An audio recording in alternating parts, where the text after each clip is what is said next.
Before we begin, I would like to say a few words about the recent terrorist attacks in Pakistan and Australia.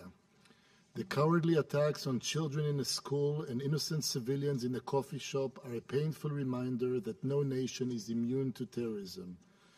We condemn in the strongest possible term this heinous and senseless act of violence. The thought and prayer of the Israeli people are with the families of the victims in Pakistan and in Australia, and we pray for a speedy recovery for all those who were injured.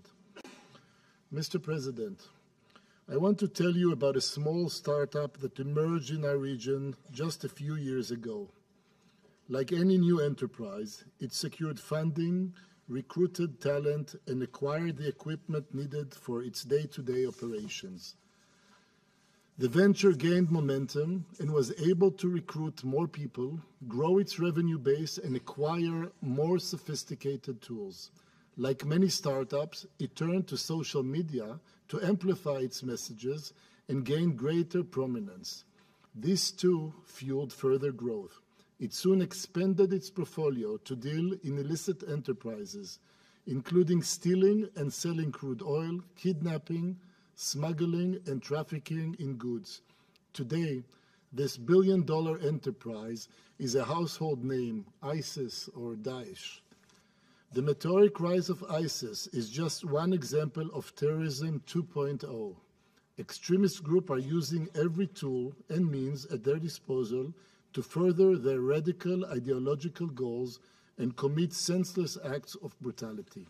To effectively counter the threat posed by terrorists, the international community must address every means by which radical groups take root and grow. To confront terrorism 2.0, we must prevent, preempt, and undermine terrorism.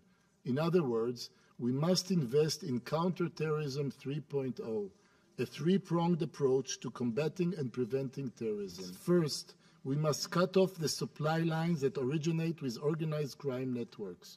Hezbollah, for example, runs one of the largest and most sophisticated global criminal operations in the world. Second, Mr. President, this consulate must address the state sponsor of terrorism. The fact of the matter is that some member states in this organization support, harbor, finance, train, and smuggle terrorists and weapons in our region. Third, Mr. President, the international community must broaden and strengthen sanctions against terror groups.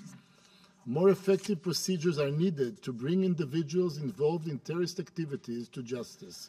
Terrorism is a global problem, and there must be a continuous effort by all those who stand for freedom to fight it.